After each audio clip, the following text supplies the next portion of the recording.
citaciones. Bueno, tenemos ahora, ¿por qué ¿por qué razón tenemos que estudiarlos? ¿Y qué razón tiene respecto a la salud pública? Bueno, en general es de que estos atacan a varios puntos. Es decir, como ya mencioné, no solamente atacan a la estructura externa, sino también al interior del ser, bueno, de este caso del patógeno, de la bacteria, del virus o del hongo. Entonces, es beneficioso en sí para nosotros. Así sea si es que lo modifican mediante, no sé, haciendo ciclación, como ya mencioné, o si no como uno mismo, es decir, como su forma pura y que nos da el ambiente para poder pues atacar a los diferentes patógenos. Además de eso, de que en sí tienen dificultad de resistencia, mejor dicho. ¿Qué quiere decir con esto? Pues en sí, para que estos, en este caso patógenos, que vendrían siendo bacterias, virus y hongos, para la redundancia, puedan en este caso sobrevivir o en este caso confrontar a las PAMs, tendrían que modificar su estructura externa. Y eso es un proceso demasiado complejo, a menos de que sea de forma artificial. Por lo tanto, hacen de que este tipo de proteínas antimicrobianas sea efectivo y sea una de las mejores opciones para enfrentar, en este caso, a los patógenos y también ir de la mano o favorecer mucho mejor que los fármacos que actualmente nos dan. Y aparte de que esto es mucho más natural. Luego también es sobre su ingeniería de péptidos. ¿Qué quiere decir con esto? Pues, como ya mencioné, los laboratorios, los médicos, los laboratoristas, los científicos, están en constante investigación.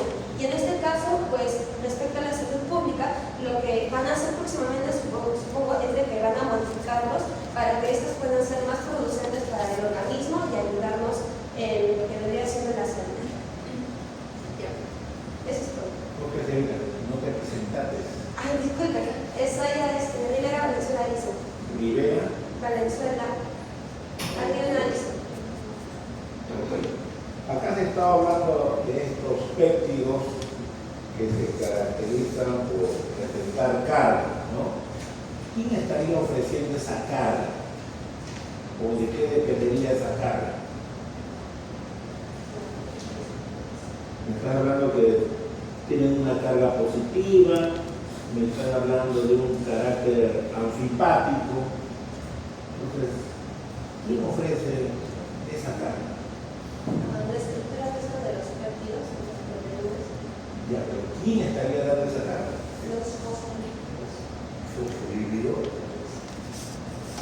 Si estamos hablando de péptidos, ¿quién es el componente estructural de todo péptido? Los aminoácidos, correcto. Entonces, esos aminoácidos van a formar cadenas breves, pequeñas, hasta menos de 100, ¿correcto? Porque no son proteínas, ¿cierto? Muy bien.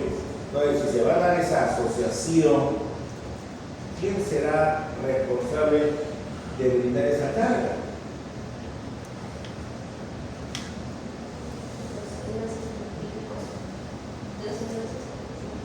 Los enlaces peptídicos ya es la reacción entre un grupo amino y un grupo carboxilo. El enlace peptídico no tiene carga. El enlace peptídico es un enlace planar y tiene configuración de tipo trans en forma silla. Eso no tiene carga. Entonces, ¿quién aporta la carga? Porque se van a unir, va a haber atracción. Estás hablando que van a haber interacciones electrostáticas, ¿no? ¿Qué saben? Que algo positivo va a buscar algo negativo o viceversa, ¿sí o no? Entonces, ese péptido está indicando que va a interaccionar con la bacteria, con el virus, con el hongo, va a formar una unión y va a hacer todo lo que estás mencionando, ¿no? Que está interesante, ¿no? Pero voy a ese punto. ¿Quién es el responsable de brindar esa carga?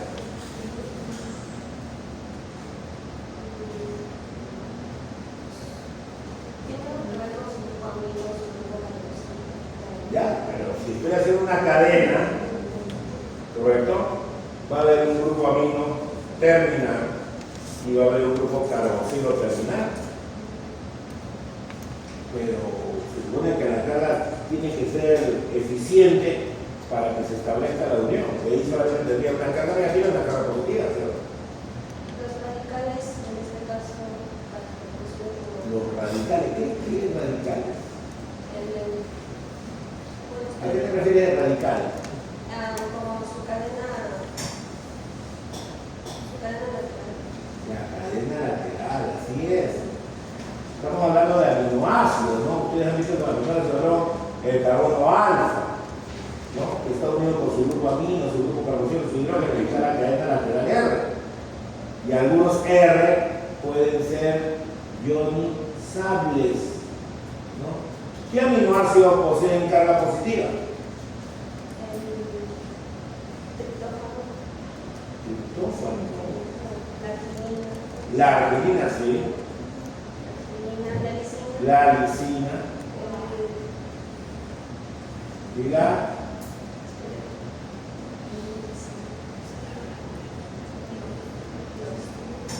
histidina.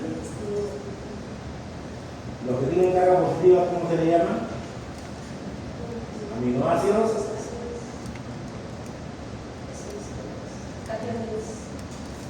Son aminoácidos que poseen carga positiva, son moléculas que tienen esa carga positiva que van a entrar como cationes, pero dentro de la clasificación de aminoácidos son aminoácidos básicos. No, básicos. Estamos hablando de carga, no por necesidad, no la carga. Entonces, ustedes en la teoría han visto clasificación de los aminoácidos y dentro de los polares, que son el grupo de los hidrofílicos, hay aminoácidos que poseen carga, positiva o negativa. Entonces, esta es una característica propia del aminoácido. Pero también ustedes en la teoría han visto que los aminoácidos pueden sufrir cambio de carga también. ¿Debido a qué?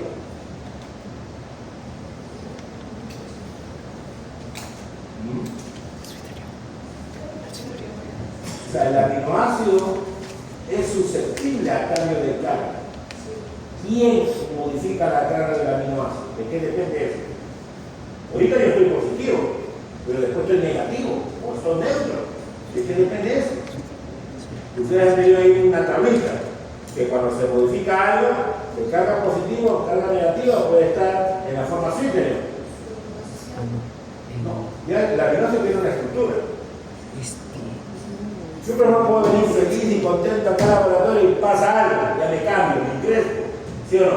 El ambiente me modifica, ¿sí o no? Entonces el pH. El pH también ahí. El pH es crítico, ¿no? El ambiente, el medio biológico puede poseer algún pH en particular que podría inducir cambio de carga y eso mejora la interacción de repente del espectro, ¿no? ¿Está bien? Entonces, eso atiendo a la parte de la teoría que ustedes han visto con la profesora Soberón. Entonces, me están hablando de eso. Y están hablando de anfipáticos, ¿no? El carácter anfipático, ¿a qué se refiere? A que posee una parte hidrofóbica y hidrofílica. Así es. ¿Y han visto aminoácidos hidrofílicos? ¿Han visto aminoácidos hidrofóbicos? ¿O no? Sí. En el caso de los hidrofóbicos han visto a los alifáticos y a los aromáticos. Y los que son hidrofílicos, los neutros, los polares con carga positiva y polares con carga negativa. Ahí está metido esa teoría que han tenido con la profesora Soberón. Por eso tú comenzaste hablando de estructura, estuviste hablando de carga y de propiedades que tienen estos péptidos.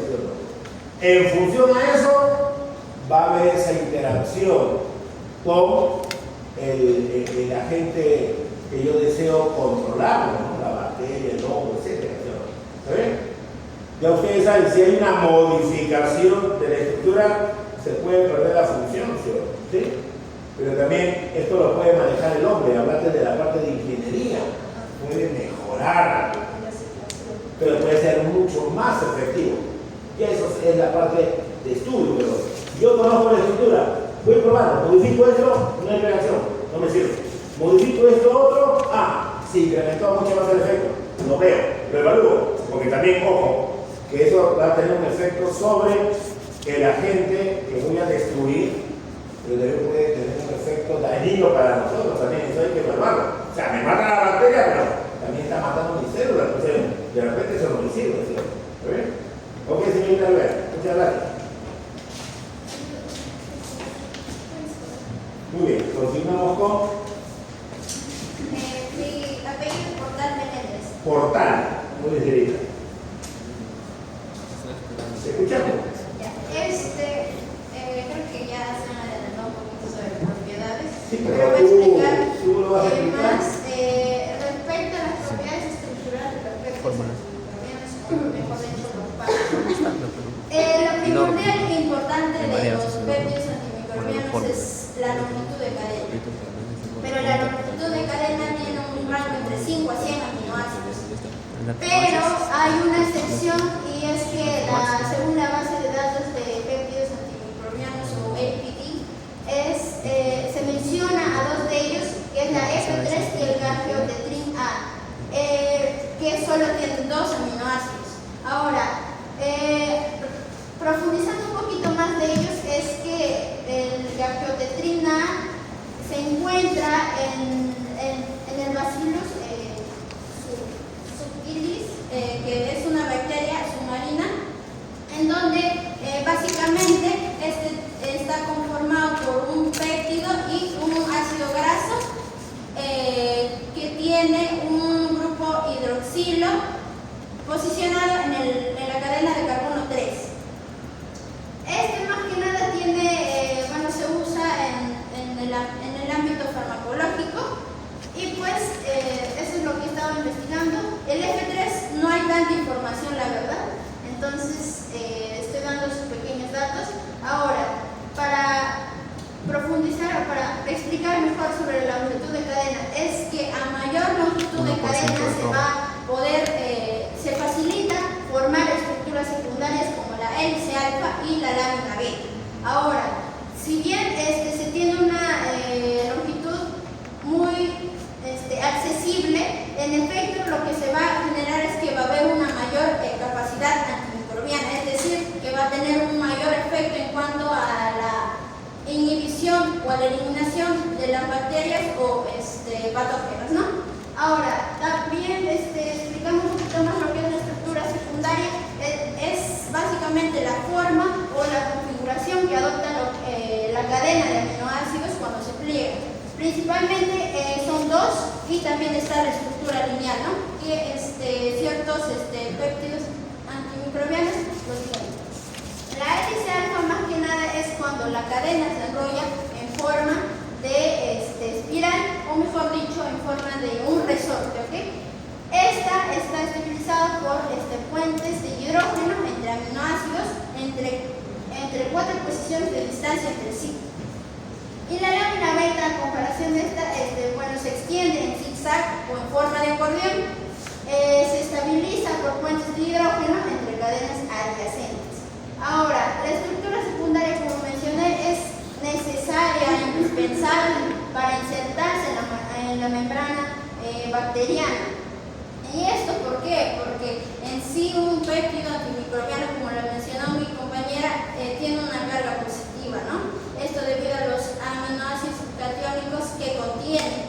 Y pues la membrana bacteriana en sí tiene una carga negativa. ¿Por qué? Por los fosfolípidos, que son aniónicos. Y en sí cuando procede a insertarse en la membrana bacteriana, lo que hace es desestabiliza la bicapa lipídica, ¿no? Y eso procede al cese total de la bacteria o el patógeno. Ahora, lo tercero importante también de las propiedades estructurales es la estabilidad estructural, que ya se concede a partir de los puentes de hidrógeno. Los puentes de hidrógeno son muy importantes, ya que ayudan a enlazar las estructuras secundarias, como lo es la hélice alfa y la lámina beta. En los péptidos antimicrobianos no solo se basa de una sola estructura secundaria, sino que también hay una combinación de estas dos. Lo siguiente algunos péptidos antimicrobianos podemos encontrar los puentes disulfuro. Y un ejemplo de ellos es la defensinas, que lo encontramos en los neutrófilos, ¿no? Que cumplen un papel muy importante en nuestro sistema inmunitario. Y es que los puentes disulfuro une las cisteínas en su cadena, ¿no? Que enlazan pues, sus estructuras para ser más fuertes y fijarse, ¿no? En lo que son a fijarse y a hacerse más resistente, por así decirlo. La siguiente, por favor. Ahora, respecto a las propiedades físico-químicas de los péptidos antimicrobianos, lo primordial es la carga eléctrica. La carga eléctrica, pues, la mayoría de péptidos antimicrobianos tienen carga positiva. Como ya mencioné, debido a los aminoácidos catiónicos que contienen. Entre la mayoría se encuentran los aminoácidos como la lisina, la histidina y la arginina. Ahora, pero un dato muy importante es que hay péptidos antimicrobianos muy catiónicos, ¿no? Y estas son la oncoricina 2 y la OABA11, que ambos tienen una carga más débil. Hay también péptidos antimicrobianos aniónicos, pero son una minoría. Pero ¿cómo es que ellos cumplen el papel, ¿no? de ser péptidos antimicrobianos? Es que necesitan de los iones zinc o calcio para actuar. Y de esa manera tratan de que su carga negativa disminuya para que recién ahí puedan desenvolverse en lo que es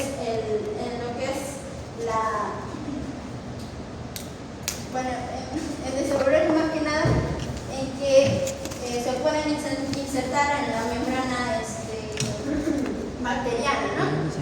Y el más aniónico es la cromacina bovina, que tiene una carga de -2. Lo siguiente es la hidrofobicidad. En sí, aproximadamente el 50% de los aminoácidos de un péptido antimicrobiano repelen el agua. Eso quiere decir que es hidrofóbico. Entonces, eso permite que se inserte en la capa lipídica de la membrana bacteriana, porque tienen una mayor afinidad a ello, ¿no? Ya sabes que la membrana bacteriana está llena de fosfolípidos. Los fosfolípidos tienen una parte hidrofóbica y una parte hidrofílica. Entonces, ahí hay una mayor afinidad para insertarse y ya desarrollarse, ¿no? La que tiene alta hidrofobicidad es la gramicidina, que permanece más tiempo dentro de la membrana. Esto quiere decir que si está mayor tiempo, va a ser más fácil la destrucción de la bacteria, cuanto más tiempo. Entonces, esto también depende de cuánta hidrofobicidad tiene el péptido en sí. Y lo otro es anfipático, ya un poco más redundante para que ustedes también recuerden, es que el anfipático es una parte hidrofílica y una parte hidrofóbica. Y esto es mejor porque ayuda a que interactúe con la bacteria, ya que la parte hidrofílica va a añadirse a lo que es al entorno acuoso, y la hidrofóbica es la que se penetra en la membrana. Bueno, ahora yo diría que lo más interesante de todo son las modificaciones post-traduccionales. En sí, esto son cambios químicos que ocurren en el péptido después de haberse sintetizado y pues hacen que, alteren su estructura, ya siendo el potencial o inhibir su actividad. Esto más que nada, ¿para qué? Para mejorar lo que es la función antimicrobiana, dar una mayor estabilidad y también ayuda a lo que es al transporte y regula la producción de los péptidos, ¿no? Entre ellas encontramos la histeridina D, que es el péptido antimicrobiano que en sí mejora gracias al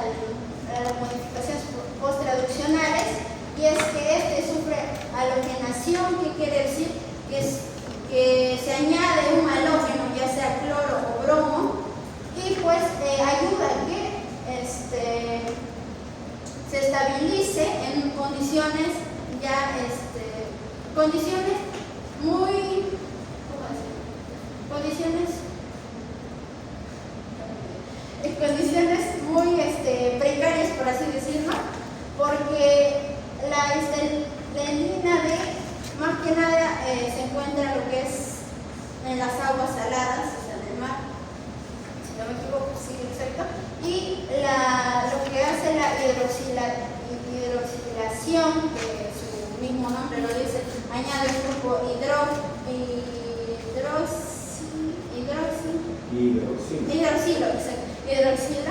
y hace que también que tenga una mayor solubilidad, ¿no?, frente a esos cambios o a esas condiciones.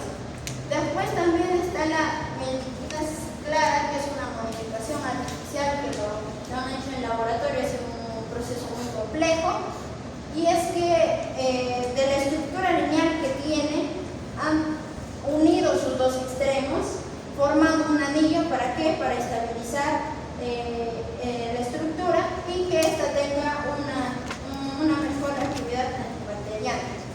Después, el otro grupo de péptidos que son inhibidos por las modificaciones post-traduccionales es el WD37, que es de nuestro organismo, y pues lo que enfrenta este péptido es la citrulinación. En sí es el cambio de arginina por citrulina para neutralizar o mejor dicho, inhibir su actividad, y de esa manera neutraliza la capacidad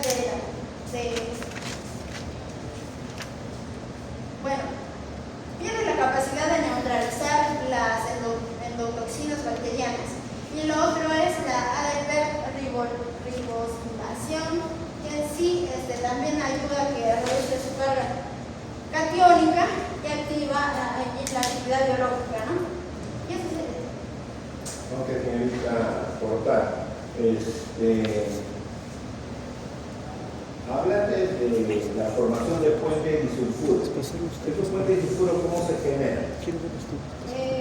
Bueno, por lo que está investigando los puentes disulfuros, se encuentra más que nada en lo que es la defensina, y se forma a partir.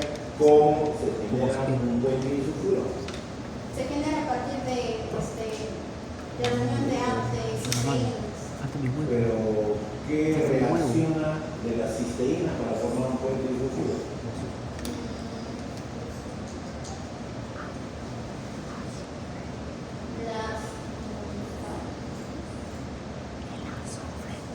Ya han tenido la clase, la verdad, las formamos. ¿De qué se caracteriza la cisteína?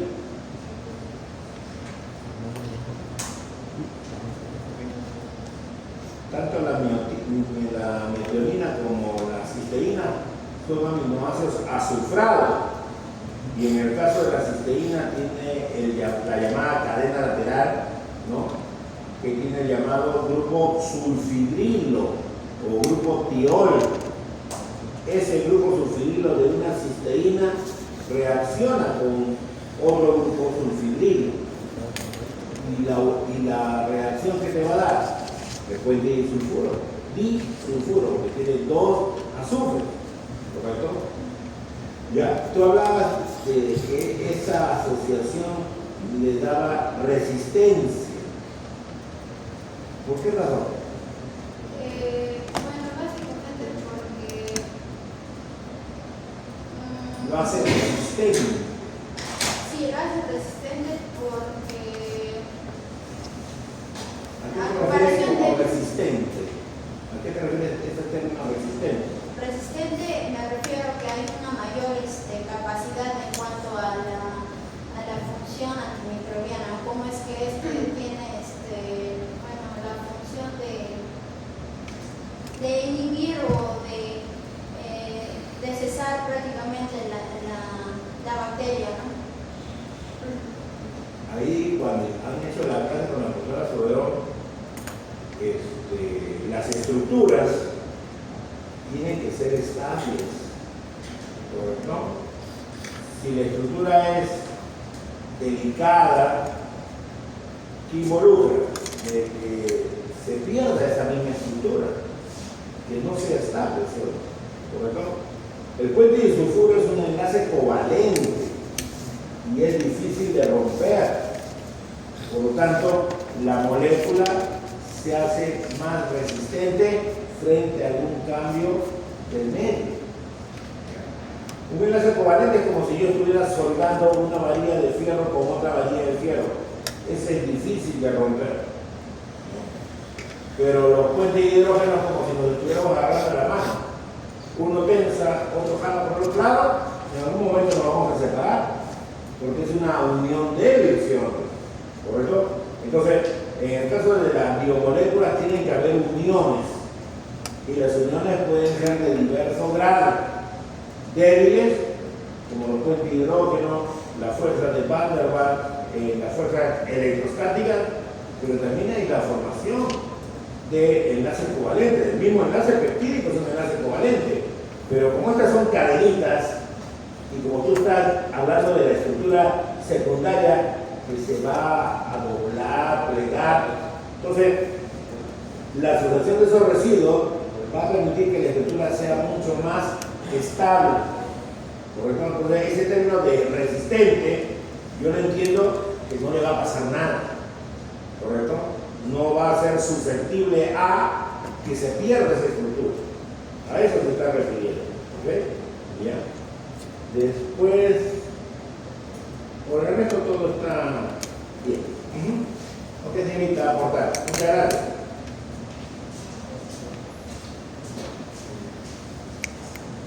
Seguimos con... Sí, buenos días. Yo soy ¿cuál es el grado? Paolo. Este le voy a grabar la cara. Moreno, Le voy a grabar la cara nomás. Muchas gracias. Bien, como bien hizo introducción mi compañera Alison, que ya se va a dividir ahora en los temas de los diferentes antimicrobianos que van a ser como fungos, los antivirales y el otro que no me acuerdo bien.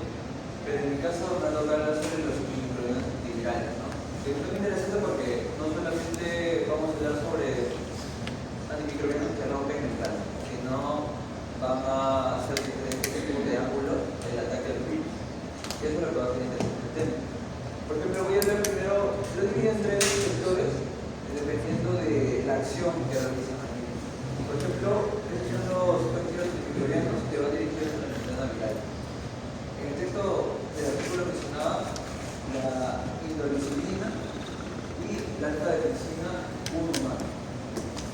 Los mecanismos de acción son, en el caso de la indolicilina, la alteración de la estructura en fase tardía y con efecto una enfermedad viral y morfogénesis. En el caso de morfogénesis, voy a esperar hasta el final para darle la definición, que es precisa, pero igual le da más sentido. En el caso de la alfa-defensina no humana, su mecanismo de acción es la inestabilidad de la membrana y la estructura viral. Bien, para entrar más en detalle con respecto a los PAM dirigidos a la membrana viral, tenemos que tener en cuenta que muchos virus tienen una envoltura viral. En el caso de la indolicilina, la alfa-defensina humana, van a adherirse directamente a esta envoltura viral, lo cual como consecuencia va a generar una inestabilidad del virus. Lo va a dejar, por así decirlo, bloqueado, inhabilitado y ya no va a poder infectar a la célula. ¿Okay? Pero eso sería lo más corto, eso sería lo que dice la enfermedad viral. Ahora, el siguiente, por favor. Ahora tenemos lo que son por inhibición de la absorción y la entrada viral. Tenemos a las defensinas ya generales, anterior por la defensina alfa específica y la lactoferricina. Los mecanismos de acción de las defensinas tenemos la inhibición de la absorción y con efecto de las glicoproteínas del virus HCV, que es de herpes simplex. En el caso de la lactoferricina va a haber un mecanismo de acción en bloqueo de receptores y en efecto de receptores de heparantifato de cardiovascular. Bien, en este caso vamos a abarcar dos puntos importantes en la inhibición de la absorción y la entrada entrada viral. En el bloqueo de glicoproteínas, las enzimas van a interactuar directamente con las glicoproteínas del virus. Por lo tanto, eso van a causar que el virus, al no comunicarse con esa, los receptores de las células no van a llegar a comunicarse con las células diana. ¿Okay? Bueno, en segundo lugar, en el bloqueo de receptores de la lactoferricina, tenemos la ocupación de receptores. Voy a hablar sobre el heparan-sulfato, que no está por los puros, ¿no? El heparan-sulfato es un receptor clave que tiene carga negativa, el cual, por ejemplo, ya que hablo de virus del herpes, va a ayudar a poder ingresar a la célula. A la hora de la lactoferricina es un derivado de la lactoferricina. ¿Okay? En este caso, ¿cuál va a ser su función principal? Por así decirlo, va a ganarle el lugar al virus, va a ocupar su lugar y va a impedir que éstas se implanten en los receptores de las células y de este modo van a bloquear cualquier tipo de entrada del virus.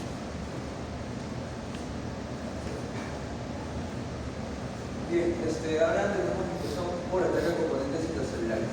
Algo que nos faltó decir con respecto a la anterior era que en este caso los PAM actúan antes de que el virus entre a la célula.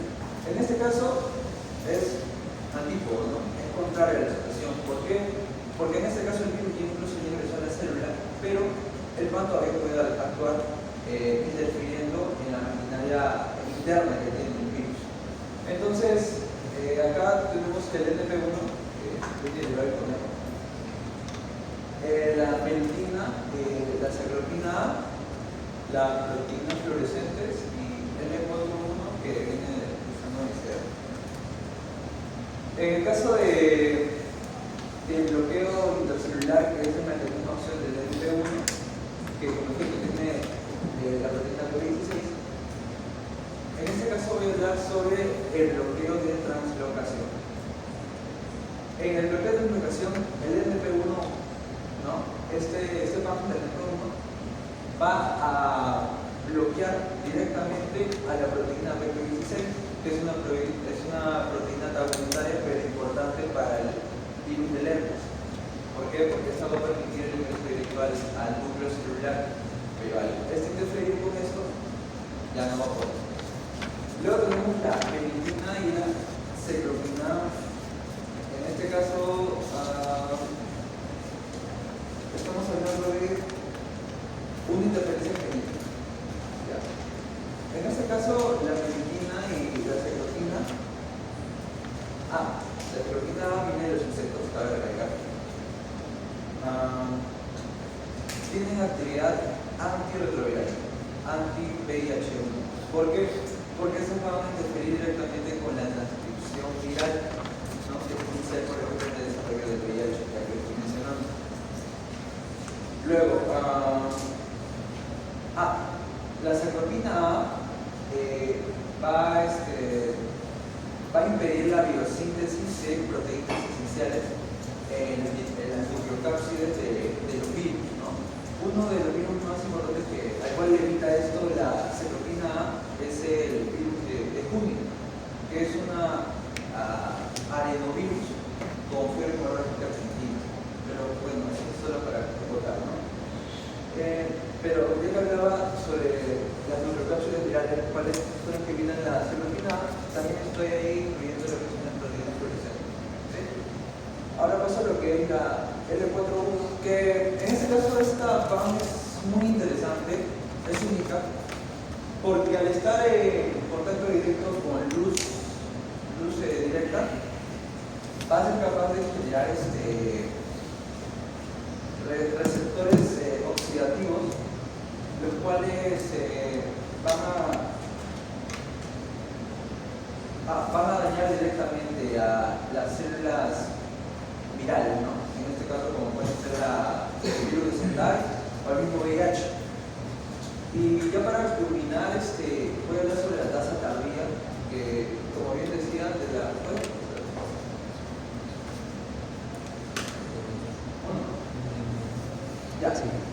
Que en este caso voy a volver al principio y voy a hablar de la endolicina, que el artículo habla otra vez sobre esto, pero en otro término, ya que la endolicina también va a ocupar su fase al terminar el ciclo viral, Sí, y pues. este va a generar la morfogénesis, que en palabras cortas es el ensamblaje del nuevo virus, y por consiguiente va a liberar de la célula infecciosa, ¿no?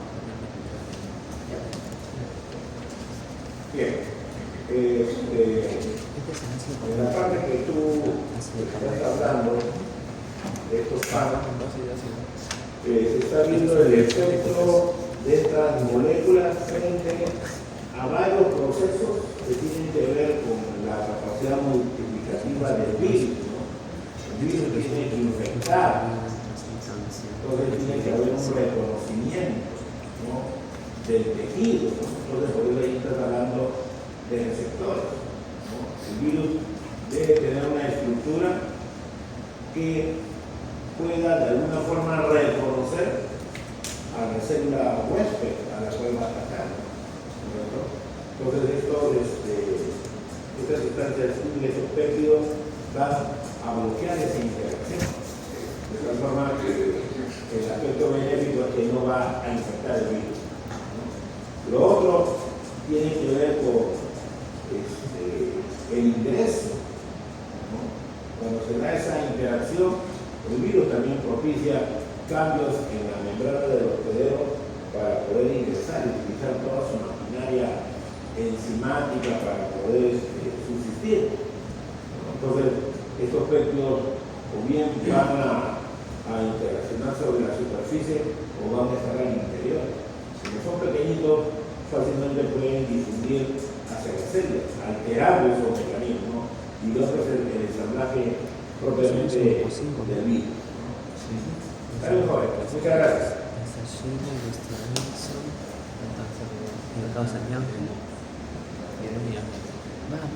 Ahora me toca responder sobre los antimicrobianos, ¿no? Mi nombre es Ángel Valentín Machuca Yucra. Sí. Pero todos no son antimicrobianos. No. Hay algo ya exacto que voy a profundizar ahorita. Ya, porque se supone que estos son péptidos antimicrobianos. Sí, esto lo vamos a mostrar con una parte de la bacteria, ¿no? De la bacteria. Y entonces vamos a ver el efecto antibacteriano. Acá tenemos bacterias. Por eso, es antibacteriano lo que vas a hablar. Antibacterias. Antimicrobiano es contra todo agente microbiano, ¿no? Pero estamos diciendo hongos, bacterias y virus. Entonces, empecemos, ¿no? ¿Tu apellido, disculpa? ¿Ah? ¿Tu apellido? Machuca. ¿Cómo Los antibacterianos son las más conocidas, las más estudiadas, ¿no? Sabemos que tienen características catiónicas positivas, aparte también que son grafipáticos. Como mi compañero bien explicado, son a la misma vez hidrofílicos y hidrofóbicos. O sea, quiere decir que hidrofílicos, una parte se va a juntar con el agua, son muy unidas con el agua, y hidrofóbicos van a retener el agua. Entonces, van a interactuar con la membrana bacteriana, que la mayoría son de carácter aniónicas. Entonces, van a interactuar y entonces el antimicrobiano va a alterar la membrana lipídica, la capa lipídica, y procesando diferentes acciones que ahorita no voy a decir. Pero aparte de que la mayoría son catiónicas, también hay péptidos aniónicos, como por ejemplo, mayormente son surfactantes, o sea, participan en la reacción superficial, como por ejemplo tenemos la deoxirina humana, la cual acciona en el sudor, ¿no? En el sudor y en la glándula sudorípara. ¿Cómo es eso? Como primera protección ante bacterias, ¿no? En el sudor de la piel. Entonces, sigamos. Empecemos hablando sobre los lipopéptidos y los glucopéptidos. Primero los lipopéptidos, que son los péptidos con los lípidos de las grasas. Tenemos a los polimicinas DIE y a los daptomicinas, los dos. Pero primero vamos a hablar sobre los gram positivos y gram negativos, ¿no? El tipo de bacterias, ¿no? Tenemos acá a las bacterias gram positivas, que mayormente tienen características que tienen paredes gruesas, ¿no? Paredes gruesas. Y aparte, su color es violeta o morado. ¿Qué tipo de bacterias podemos encontrar acá? Los bacilos, los cocos, estreptococos, estafinococos. Y en los gram negativos no presentan paredes gruesas, más bien presentan una doble membrana externa e interna. Doble membrana. Y mayormente son de color rojo, ¿no? Rojo o rojizo. Ejemplo, tenemos acá la Escherichia coli o la Escherichia coli, por ejemplo.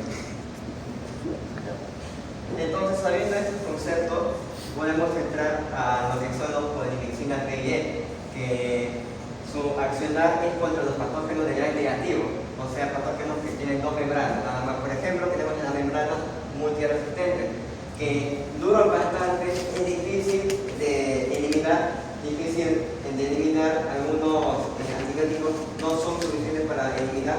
Por ejemplo, tenemos al Klebsiella neumonía, que es la neumonía, ¿no? Es la neumonía. Es muy complicado de recuperar. Entonces, después tenemos a la raptomicina, las cuales son los patógenos gram positivos, o sea, de paredes gruesas. Entre ellos están las bacterias recalcitrantes, que son bacterias que duran un tiempo cíclico muy largo. Por ejemplo, tenemos acá al microbacterio tuberculosis, que el ciclo de vida es muy largo en el cuerpo del humano, en el cuerpo del hombre. Por ejemplo, aquí entramos a un pequeño concepto de rayos X, que tenemos acá un tórax, y en la parte de acá tenemos cavernas, ¿no? Cavernas en la parte del lóbulo superior del pulmón derecho. Sigamos, por favor. Ahora vamos a entrar sobre lo que son los immunopéptidos, que mayormente son contra patógenos de gram positivo. Por ejemplo, encontramos a la vancomicina, que tiene 13 receptores y suelen ser hidrofóbicos. Entonces, la vancomicina tiene características de atacar a las paredes gruesas de la bacteria. Voy a explicar un ejemplo. Imaginemos que las paredes son ladrillos. Hay algunos antibióticos como la penicilina que van a atacar directamente a la enzima, pero la vancomicina primeramente va a estar acá y se va a enfrentar cara a cara con estos ladrillos, ¿no? Como estas paredes gruesas de la bacteria. Entonces, esta vancomicina, que suele ser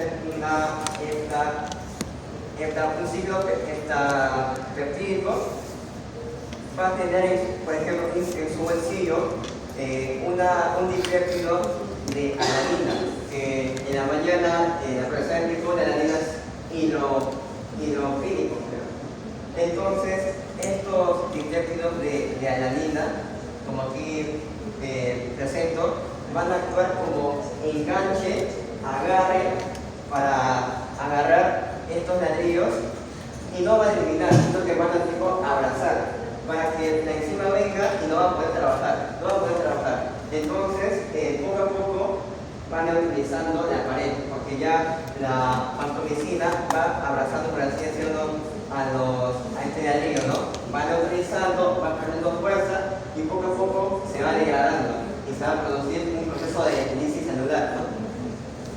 Eso sería lo péptidos. Siguiente.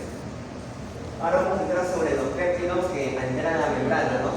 Sabemos, ¿no?, que mayormente son de carácter catiónicos y la bacteria de carácter aniónico, ¿no? Entonces, tenemos tres modelos, como mi compañera ya explicó, ¿no? Modelo rueda de barril, rueda de alfombra y modelo de poro sobre dedo. Simplemente el modelo de rueda de barril, la cual estos péptidos se van a insertar en la parte superficial, en la parte de arriba de estas membranas, de forma vertical, y entonces va a formar un hueco. Están insertados de la forma superficial, pero van a formar un hueco donde un foro, y entonces todo se va En el modelo de alfombra, que es un modelo más agresivo, por así decirlo, un modelo más agresivo, donde estos péptidos se van a insertar paralelamente en la superficie de estas membranas y van a servir como detergentes, y es una manera más agresiva, ¿no?, de eliminar. En el modelo de poro toroidal, la cual es un punto medio entre el modelo de duela de barril y el modelo de alfombra, y donde, como dijo mi compañera, ¿no?, va a empujar, va a mover, por así decirlo, va a doblar a las bacterias hasta desintegrarlas. Entonces, tenemos los péptidos que están en la membrana, pero hay otros péptidos que no se dirigen a la membrana, que no van a alterar, sino que van a dirigirse directamente al proceso de ADN y ARN, ¿no? Nosotros conocemos que es la transcripción, la traducción y la replicación del ADN, ¿no? Entonces, por ejemplo, tenemos a los purinas unidos, paracina 1 y posina, que van a hacer esto, o sea, no van a atacar la pared, sino que van a ir directamente a este proceso de ADN y ARN y se van a unir y de ahí van a alterar, ¿no? Van a hacer sus procesos generativos. Ya no sería todo por mi parte. Ok, joven. Como ustedes están viendo, los diseños de estos, mejor dicho, el modo de acción que tienen estos péptidos es dirigirse sobre la estructura de las membranas y al final de cuentas genera una desestabilización. Por eso es importante que estos péptidos en primera instancia interactúen directamente.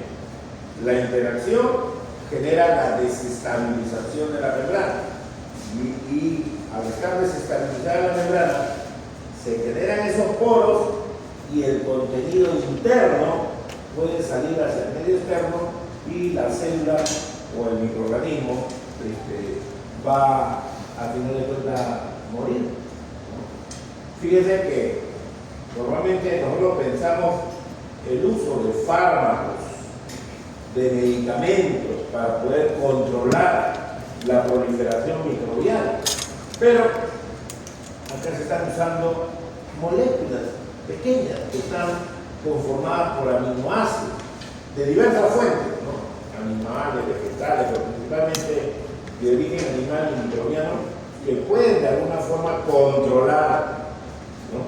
Los péptidos tienen diversos tipos de utilización, ¿no? Entonces, hay péptidos que se utilizan para la parte dermatológica, para mejorar el aspecto de la piel, pero acá estamos viendo cómo nos pueden facilitar la eliminación de microorganismos que son perjudiciales para la salud.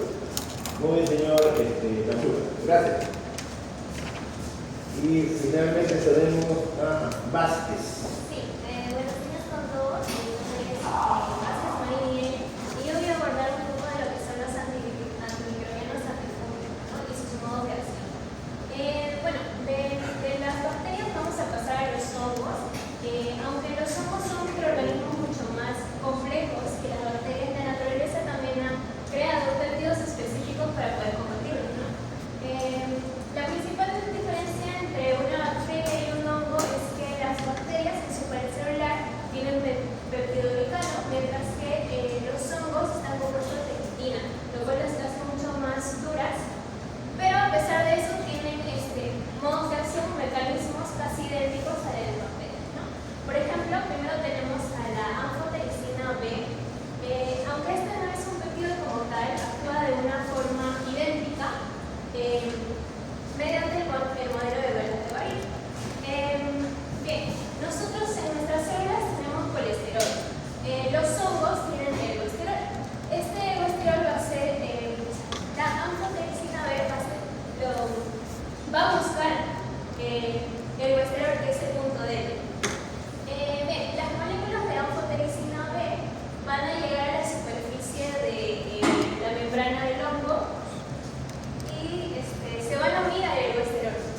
Cuando ya hay muchas moléculas unidas, van a empezar a formar grupos y van a perforar verticalmente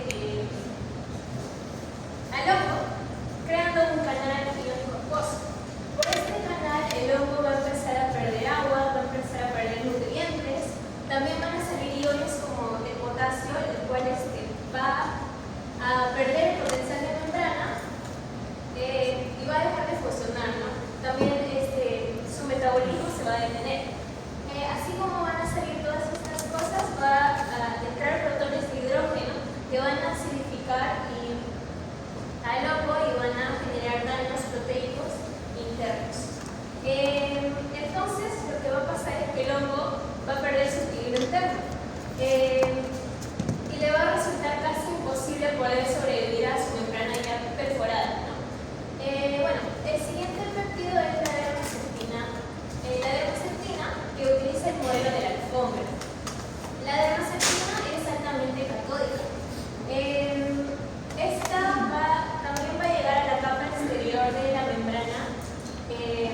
empezar a agrupar paralelamente, y lo cual va a hacer que va a empezar a empujar los lípidos hacia el interior, los lípidos hacia los lados.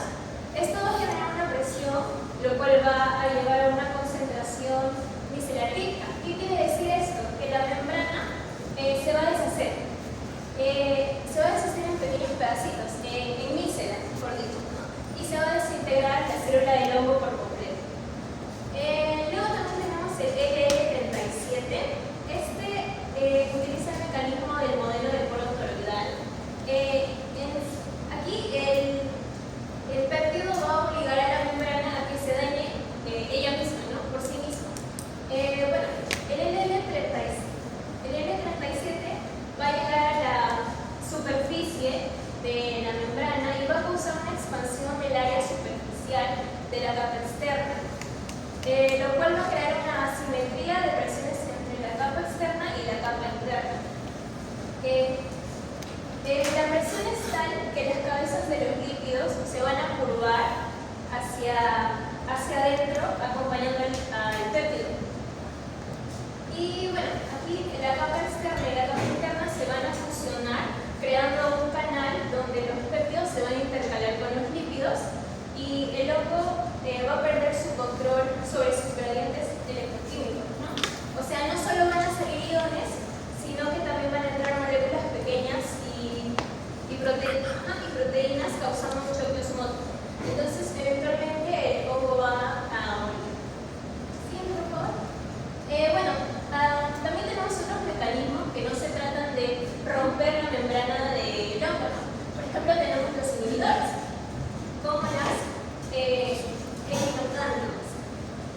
Bien, a ver, los hongos tienen una pared celular que se une a la quitina mediante un compuesto que es el 1,3-beta-glucano. Es como si fuera su pegamento, por así decirlo, ¿no? Sin este, el hongo va a estar débil, va a perder su rigidez estructural y eventualmente se va a explotar debido a la presión interna que hay. ¿Cómo actúan los echinocánidas? Bueno, el hongo tiene una enzima llamada glucanosinitasa que se encarga de la producción del 1,3-beta-glucano. Entonces, las echinocánidas lo que van a hacer es que se van a pegar a estas enzimas y las van a bloquear. Por lo tanto, no va a haber esta producción de glucano. Entonces, el hongo va a intentar desarrollarse, crecer, pero como no tiene este pegamento, su estructura va a ser defectuosa. Entonces, la presión interna va a superar la resistencia de la pared celular y va a ocurrir una lisis osmótica. Algo similar va a pasar con las adeobacidinas, pero en este caso lo que se va a inhibir es la quitina, ¿no? También tiene otra enzima que es la quitina sintasa, que se encarga de ensamblar las cadenas de la quitina. La adeobacidina va a unirse a la enzima y la va a dejar inoperante, la va a bloquear, como las echinocánidas, ¿no? Entonces el hongo va a perder la capacidad de regenerarse cuando su pared se dañe por mitosis, no por reproducción. No va a tener su tabique de separación, que está compuesto por quitina.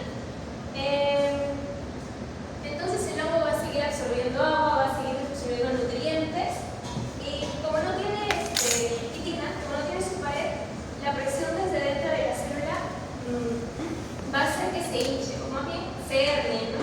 Y eventualmente va a llegar, la membrana no va a aguantar y va a ocurrir una lisis por presión hidrostática.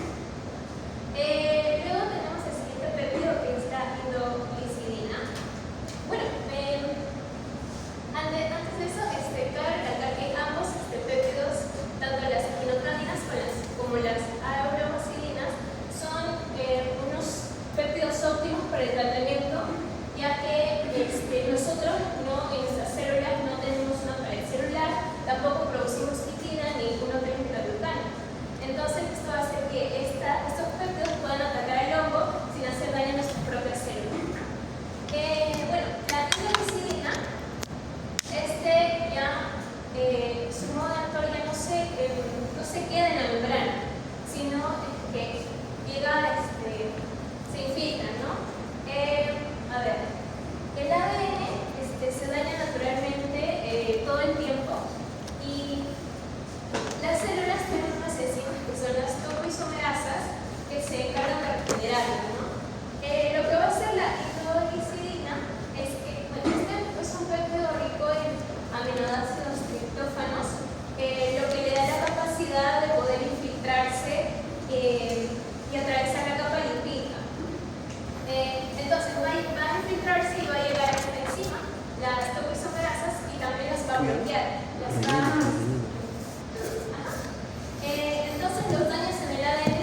Siguiente péptido que tenemos es el BL2397, que este actúa como quelación. Bien, primero, antes que eso, el hierro es un cofactor para las enzimas que transportan electrones y permiten la respiración celular del hongo. Entonces, lo que va a hacer el BL2397 es que va a actuar como un quelante. ¿Qué quiere decir esto? Que va a absorber el hierro que hay alrededor. O sea, como que se lo va a robar al hongo y va a ser imposible que el hongo se lo pueda quitar de nuevo. Entonces, el hongo se va a confundir, por así decirlo, y va a introducir este péptido en su interior, creando alteraciones en sus procesos enzimáticos, ¿no? Internos. Entonces, al no haber hierro disponible, el hongo no puede desarrollarse más y se va a quedar paralizado, no va a crecer. Entonces, esto se le llama una muerte por falta de minerales. Siguiente. Y ya como conclusiones y para finalizar como resumen general del tema, hemos visto que los PAN, los péptidos antimicrobianos, son los defensores naturales de todo el cuerpo. Sus características claves es que tienen cadenas cortas de aminoácidos, tienen carga positiva que les ayuda a atraer a los microbios, a las bacterias, ¿no? Y que son antifáticos, como ya lo mencionaron, ¿no? Y bueno, tiene diferentes modos de acción, como los físicos, que son el rompimiento de la membrana, el modelo de bola de barril, el modelo de alfombra y el modelo del cuerpo solidario. Los inhibidores de quitina, inhibidores de peptidoglicano y de glucano.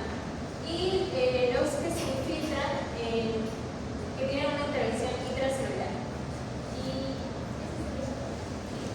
En esta última parte que has estado hablando de los hongos, estamos viendo de que estos péptidos están afectando muchas vías metabólicas que tienen que ver con su crecimiento, desarrollo. Entonces, nosotros por ejemplo sabemos que en la cadena transportadora de electrones hay grupo hemo, que es el hemo, ¿sí? Y ese grupo hemo requiere hierro, ¿correcto? Entonces, si nosotros hacemos de que el microorganismo pierda la capacidad de producir energía, se muere, ¿correcto? Entonces, lo que mencioné al final, quelante, ¿no? Hay un proceso de quelación, que significa de que la molécula va a fijar metales en su estructura. Entonces le está quitando un elemento metálico importante para que la cadena transportadora de electrones funcione. Entonces, sin energía se muere. Lo otro, me está hablando de topoisomerasas. Eso está relacionado directamente con la parte de replicación del material genético. Los microorganismos tienen que reproducirse para poder subsistir en el tiempo. Pero entre comillas, lo que estamos haciendo es bloquear la capacidad reproductiva. ¿Sí? No vamos a poderlo hacer, porque está afectando a estas enzimas, las está inhibiendo. Entonces, lo que va a afectar es un proceso de inhibición celular. Entonces ya habló de mitosis, que es un evento que tiene que ver con división celular. Y lo otro es el medio interno siempre tiene una alta presión con respecto al medio externo. Las estructuras que corresponden a la pared bacteriana, a la pared vegetal, que pueden tener, en el caso de los hongos, ofrece una barrera que limita el medio externo con el medio interno, pero también ejerce un elemento protectivo, de protección, frente a la alta presión. Pero, ¿qué ha hablado su compañera? De que se está afectando la capacidad de formar esa estructura. Se está hablando de la formación de quitina. Tanto el peptidoglicano como la quitina está formado por ¿cómo le llaman estos azúcares aminados? Que son azúcares aminados. Los azúcares aminados son claves para la polimerización. Pero acá lo que estamos haciendo es también bloquear la capacidad de síntesis de ese componente glucosídico que conforma esa estructura. Entonces va a haber un debilitamiento, no va a tener la consistencia apropiada. Entonces la presión va a ser, se mantiene, es la misma, pero contra una pared delgada se va a romper, entonces va a estallar y no va a tener subsistencia, ¿no? Entonces, si ustedes buscan la posología de algunos antimicrobianos fármacos, van a ver que hay una homología en algunas cosas muy particulares con lo que han presentado sus compañeros, ¿no? Cuando estamos con un proceso de infección en una muela, ¿qué consumimos? Un antibiótico. ¿Y el antibiótico qué hace? Varias cosas. Por un lado bloquea la síntesis de proteínas, por otro lado bloquea la formación de los complejos de los ribosomas, acoplamiento de RNA, y también bloquea el proceso de replicación. Entonces hay algo parecido a lo que estamos viendo de estos aspectos, ¿no? Entonces, a veces pensamos, ¿no? Cuando es más grande, más complejo, y va a ser mucho más funcional. Pero fíjate, estas son moléculas pequeñitas, discretas, y van a cumplir una función muy variada. Los péptidos cumplen diversas funciones. Estamos viendo función antimicrobiana. Pueden también cumplir función reguladora. Hay algunos péptidos en nuestro cuerpo que van a cumplir función hormonal. La oxitocina, la vasopresina, ¿no? Son péptidos de 9 aminoácidos y regulan, en el caso de la oxitocina, contracción de la musculatura lisa, ya sea del útero o de la musculatura lisa del pezón, para poder favorecer la lactancia, por ejemplo. La vasopresina, regulación de la parte hídrica del cuerpo. Después hay un tripéptido que es el glutatión, sustancia antioxidante para nosotros. Nosotros consumimos oxígeno y nos oxidamos, y los radicales libres hacen cualquier cosa con nosotros, pero producimos antioxidantes de naturaleza peptídica y nos protege. Insulina, glucagón son hormonas peptídicas. La adrenalina, una hormona aminocídica, cumple función reguladora, ¿no? Entonces, no veamos, es pequeñito, no sirve para nada, pero ojo, tiene potencial.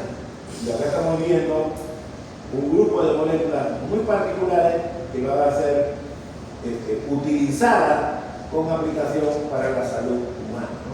Porque ¿quién no se ha infectado con alguna bacteria? ¿No? Pero acá hay bacterias medias agresivas y a veces el tratamiento antimicrobiano ya no es eficiente. Hay que buscar otra vía de alternativa, ¿no? O lo otro, la bacteria es a veces susceptible y tiene su propia defensa y genera resistencia, ¿cierto? Pero con estos se tiene menos efecto de resistencia, entonces es algo bueno. Puedo buscar un tratamiento alternativo de esta forma, ¿no? ¿Ok? Muy bien, jóvenes. Se agradece al grupo.